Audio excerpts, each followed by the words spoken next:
The following is a presentation of WLCN 96.3 FM and WLCNonline.com.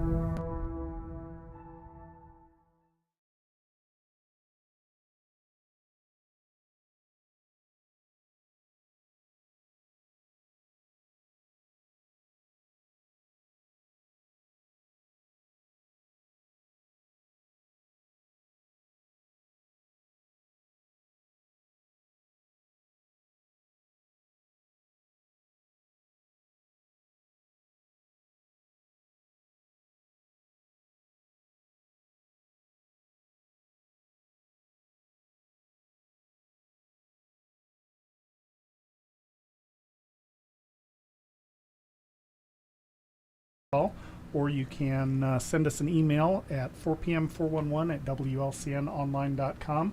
And as I mentioned, May is Mental Health Month. I've been seeing the posts on the Community Health Collaborative page, some different statistics. Thank you. I heard you saying statistics, so I don't want to steal any of your collective thunder here. So I'll just ask you, how prevalent is mental health, or how are mental health issues, and why is this an issue that is being recognized with in the month of May?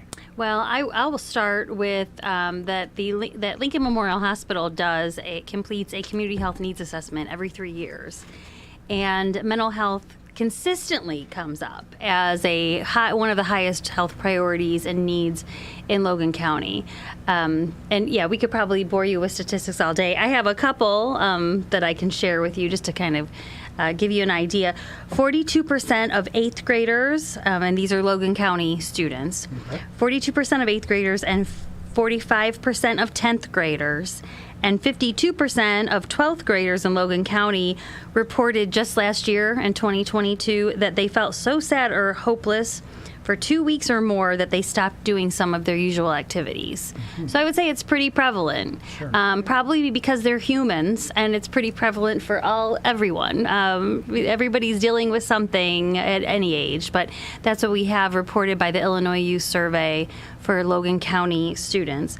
And another statistic that we have, again, from the Illinois Youth Survey is that 22% of 10th graders, 27% of 12th graders in Logan County reported on that survey that they've seriously considered attempting suicide. Wow. So that was a really upsetting statistic to hear. We all know and love a lot of kids that are in the area. So that's where we're at and really wanting to address. We decided to focus specifically in on youth mental health in Logan County. Okay.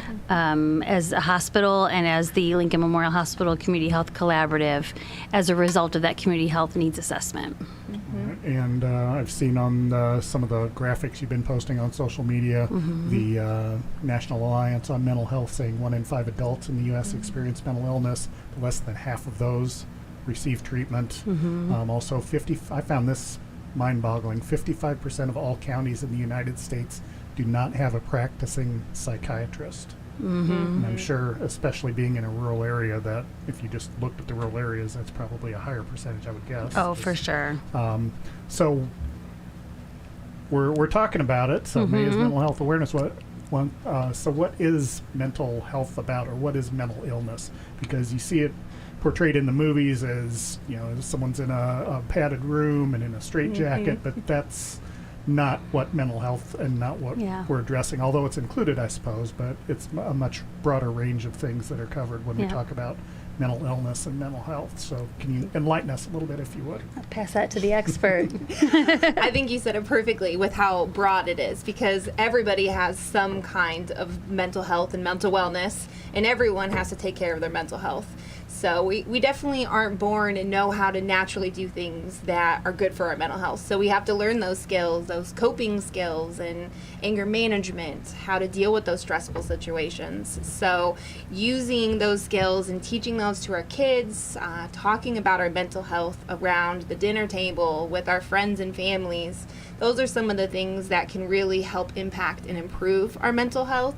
And then knowing when to seek help and seeking help when you need it. Because when you said that statistic of those people who do have mental illness, a lot of those do not reach out for support. And if they do, sometimes they've really been struggling for a lot of years. But mental health really can be anyone. We see it across genders. We see it on different income levels in small towns, big towns. It's really everywhere, and it's with every kind of person. So, knowing that someone might be seeking help or might be thinking about help, it really could be your neighbor, your friend, yourself even, and knowing that's okay. Right. Now, obviously you folks are with Memorial Health and Lincoln Memorial Hospital, so we're talking about it from a medical aspect. With other medical situations like diabetes, for example, there's involvement of insulin or your blood sugar and things like that are going to trigger it. With mental health, though, you can't pinpoint it to this is what causes it. It can be a variety of different stimuli or lack of stimuli, and I guess that would be one of the things that makes it difficult to identify and treat. But what is it? Why do you think those numbers are so low as far as people seeking treatment? I think stigma really has a lot to do with it. It hasn't been something we've always talked about. It's been something that I feel a lot of families had said, oh, well, let's kind of keep this in the family. Well, let's not talk to other people about what you're struggling with, and really made people feel like it can't be something that's shared. And you had mentioned that kind of what we see on TV. I think sometimes that scares people away from admitting it as well, because if they say, I have depression, then they picture, what that might look like on the TV, or what they might think someone thinks of them. Mm-hmm. So it kind of limits their ability to think they can reach out and get that support. And I think the more that you look around in the community, it's really everywhere. We see that it's impacting everybody. It's just allowing them to feel like they can share what they're going through and what they're actually suffering, and maybe not really telling people what they're feeling. And I've got your name straight on the graphic now so people can tell who you are. We're speaking with Cassie Delaney, who's the project director for Memorial Behavioral Health's Crisis System of Care, and Angie Stoltzenburg, been here once or twice, I guess, director of Lincoln Memorial Hospital Community Health Collaborative. So since I just mentioned your title, Cassie, what is the Crisis System of Care that Memorial Health offers? So it really started with the expansion of services over the last year and a half. Just like we were talking about these increases of numbers, we see that there's an increased need. So bringing a lot of the services out to the community, one being mobile crisis response. So bringing crisis response, de-escalation, linkage to other services like other, not just mental health, but like community resources by calling a number that's available, 217-788-7070. And a part of the crisis system is also 988. So still getting the word out about it, but 988 is a 3-digit number that is available 24/7 for someone to talk to, someone to chat. You can chat, text, call, and give someone a resource and someone to listen regardless of what time it is. So building up those supports in our community, those supports for aftercare and support for someone's mental health is going to help increase those reaching out, and it's going to make sure that they have the services they need in a mental health emergency, but also in all those times in between. Okay. And I think we've got some work to do too to say 988 isn't just for a crisis either. I think that's kind of another stigma that you think someone's suicidal, I'm going to call 988. But I think you can maybe you can speak to some examples, but there's any reason you can call 988. If, like you said, just to talk to somebody through, maybe you're having a moment. I mean, I think we all have a moment. And or you're talking about something to your friends way too much and you need to maybe take the load off of them, you can call 988 for that too. So I think it's really getting rid of the stigma and saying, hey, let's just start dealing with our emotions, reaching out to the resources and seeing what we can do to feel better every day. Yeah. Okay. Our guests are Cassie Delaney, the project director for Memorial Behavioral Health's System Crisis of Care. I almost got it out that time. Angie Stoltzenburg, director of Lincoln Memorial Hospital Community Health Collaborative. We're going to go ahead and take our first break, but if you have questions or comments, feel free to give us a call. 217-648-5510 is the number to call. Be sure and join us tomorrow morning at 8:15 when Bill Gossett hosts Viewpoint. His guest will be Steve Martin, who is the superintendent of the Mount Pulaski Historic Courthouse. And next week on this show, we will have, from Lincoln Memorial Hospital's market, Jamie Jones telling us about the opening day coming up. But we'll be back in 2 minutes with Cassie and Angie and more about Mental Health Awareness Month.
And we are back on the 4 p.m. 411. Our guests once again, Cassie Delaney and Angie Stoltzenburg, talking about mental health. I'm not going to give your titles again this time. I tried it twice and almost made it. So once again, May is National Mental Health Awareness Month. And we're talking with these two young ladies about some of the issues with mental health and some of the services offered in the area for folks who may be struggling with it or have an idea that think perhaps someone they know is going through it or they're going through it. Mm-hmm. So if someone, well, let's just stop right there. What kind of resources are available to folks in Logan County and in the Lincoln area if they or someone they know maybe is struggling with a mental health issue? Well, I'm going to start with, we already talked about 988, and it is answered locally-ish. I mean, it's answered by Memorial Behavioral Health. Yes. But then I'm also going to start with LoganCountyResources.org, which we are consistently trying to get the word out that website even exists. LoganCountyResources.org has a bunch of everything, but it certainly has a list of mental health resources on it as well. And if you want to go into the specifics that are listed on LoganCountyResources.org, because there's a lot of phone numbers, a lot of places, a lot of times, and you're not going to be able to remember all that. Exactly. It can be so overwhelming on what to take the first step. And I think if anyone comes to you, out in the community and says, "Hey, I'm struggling with my mental health," the first thing to say is, "You know what? Thank you for trusting me with this," because it can be really hard to take that first step and say, "I do need help." So, I think anyone reaching out. I love Angie's idea because going through and looking at what's available is really nice to have it all in front of you because it can sound a little overwhelming, but 988's a good place to start. They have all those resources. We actually use those resources that are local that have all of those information together, so we can point people in that direction.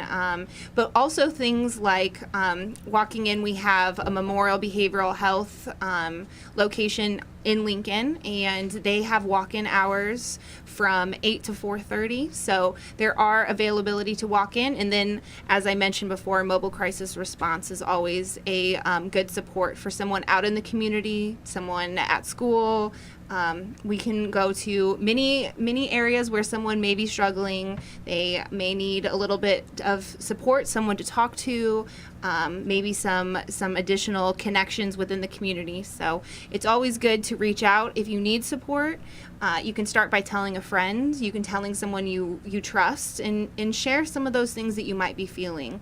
It's always good to have someone there that can be a strong support in your support system because it can feel really isolating when you're really struggling with your mental health. We hear that quite often. I think that's why we're on such a campaign to get the information out there, because even if you're in a good spot where that's not something you need to know right now, you probably do have a friend or a family member who needs that information. So if they are willing to share with you and you can be that person to help point them to those resources, that's really important.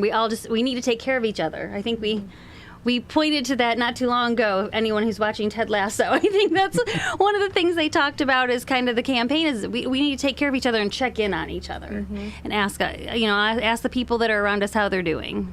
Right. How are you really doing? How are you really doing? Not just how are you? I'm fine. Have a nice day. Yeah, exactly. It's easy to do that and say I'm fine. But in reality, sometimes we're not fine, and everyone goes through those stages. And so some things can be brought on by grief, work stress, life stress. There's a lot of different things that can impact your mental health that are completely out of someone's control. So getting that support through those tough times and having someone you can share with is really important. I always talk, and when I talk to friends about things that are going on, either with me or with them, I always talk about what do you have to use every tool you have in your toolbox. So, whether it's reaching out to friends and talking or, going to your doctor or going to therapy, but you need to know about what those resources are.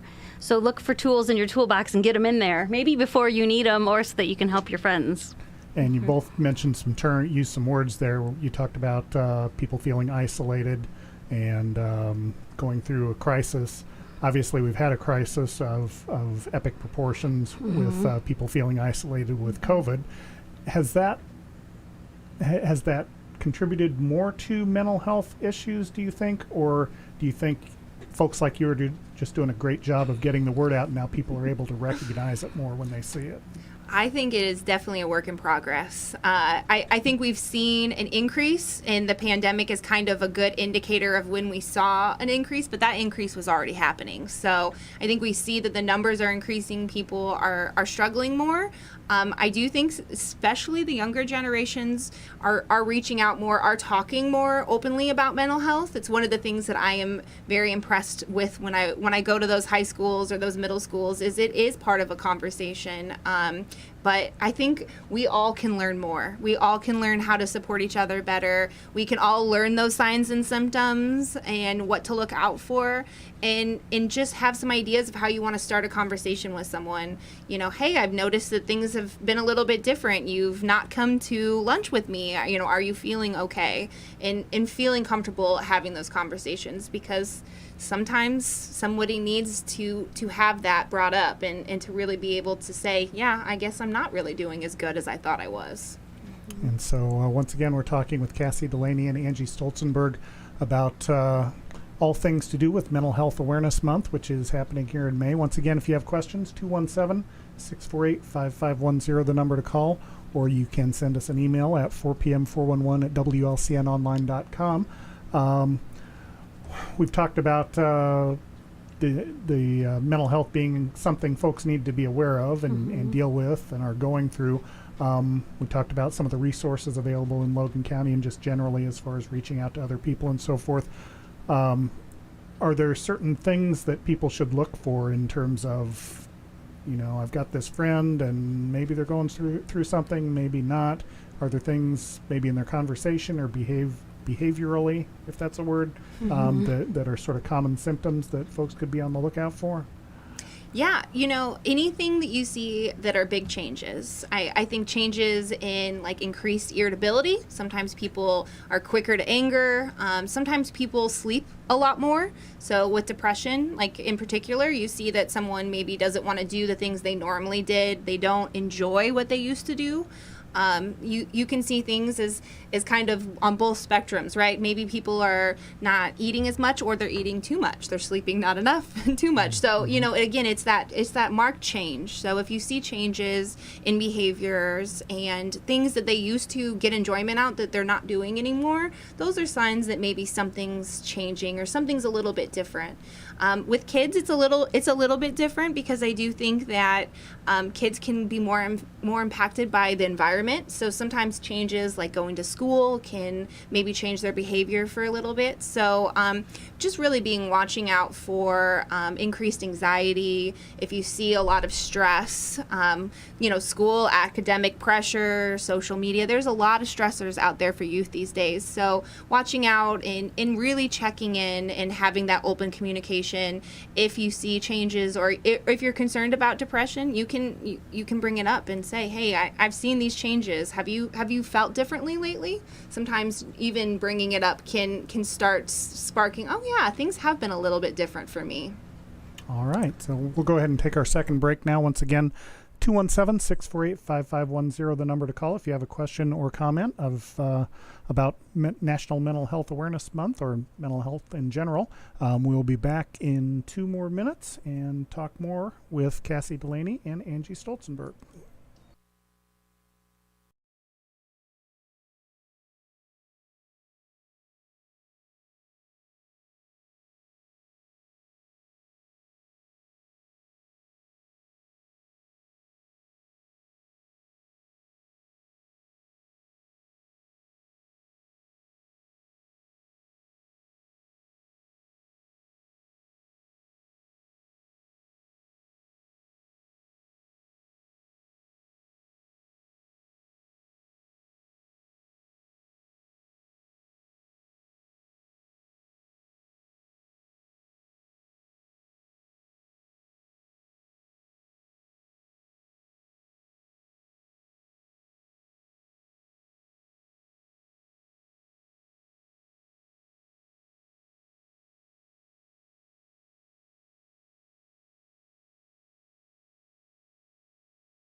And we are back on the 4 p.m. 411 with Cassie Delaney and Angie Stoltzenburg from Memorial Health. So I took your advice there and just said that. Talking about things dealing with mental health, as May is Mental Health Awareness Month. And we talked about, a wide variety of things. I know we talked before we went on the air about signs and symptoms, and we kind of talked about that before the break. Was there anything else in particular? I mean, as far as my list goes, we've kind of covered everything. Is there anything else you folks wanted to make sure we mentioned or got out there about mental health awareness or the services offered, or just anything you might care to share? Well, I've got some thoughts about self-care. Okay. And so while we're talking about mental health, of course, we want people to reach out for resources and get to experts and get to people who know what they're talking about. But when it comes to just taking care of ourselves in general for prevention or maintenance of our mental health, we want to remember that so many things affect that. I think physical activity has a huge impact. Lack of physical activity has a huge impact on your mental health. And me personally, I feel like I can tell when I work out well how much I feel better mentally after that versus days like today that maybe I slept in and I need to get that going. But, physical activity is a big deal. What you're eating can be a big deal in terms of having a big impact on your mental health, along with your sleep. I mean, no one thinks well when they're tired. And sometimes that's the cycle we get into with our mental health, is that, we're not sleeping well because we're dealing with something. And then we're not dealing well with something because we're not sleeping. And, those are those big changes that sometimes start showing up.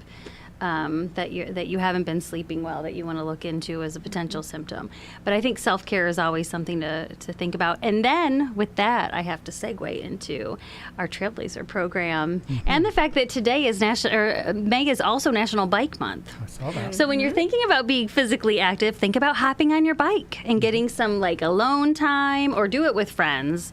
Whatever, everybody's different in whatever stage of their life, what they want. But get on your bike or get out to the trail at the hospital anytime. Get out in nature. But certainly we are encouraging people to come to the trail on Wednesdays at 7, 9, noon, and 6 during our Trailblazer program. Yes. But yeah, I think that's a good thing to note before we close it out, that, we need to take care of ourselves and we need to check in on each other. Yeah. In your expert opinions, do you think there is more mental health? There are more mental health issues these days, or are we able to identify it better? Are people more aware of it? I love this question, and I don't know the answer. What do you think? I think it is a little bit of both. I do. I think that we are talking more about it. I think it's also been more on a national spotlight. And so anytime it's became more of a national conversation, I think we bring it down locally and really have more discussions about it. There's also been a lot of changes in mental health. Really a push to expand mental health services as we see that there's not enough for our growing demand. So I think that's also become a conversation, just like with politics, but also local government and just how can we support our community better, and organizations like Memorial looking to expand and support those mental health needs in the area. But I do think that we see more kids, more adults that are struggling. I think it is kind of in both ways, a good and a bad thing. It's a good thing that we're getting people more support and more help.